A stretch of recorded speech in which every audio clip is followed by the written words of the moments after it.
কথাটা কিন্তু বাস্তবের সঙ্গে একেবারেই মিলে গেছে।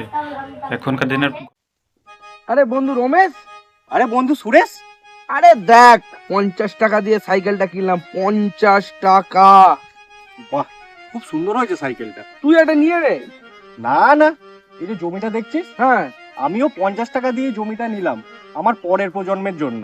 আরে এখন জমির দাম আছে নাকি? হ্যাঁ, এখন তো ইজ্জত হচ্ছে সাইকেলের।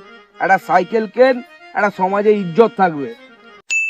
সামনের টুকু 50 লাখ টাকা দিয়ে বিক্রি করে দে, আর টাকাটা আমার ব্যাংকের অ্যাকাউন্টে ঢুকিয়ে দে। ঠিক আছে, চ রাখলাম। কি ব্যাপার ভাই এখানে বসে? আমার দাদু একটা জমি রেখে গেছিল না, হ্যাঁ। তার সামনের টুকু বিক্রি করে দিলাম, পর করে 50 লাখ টাকা আমার পকেটে।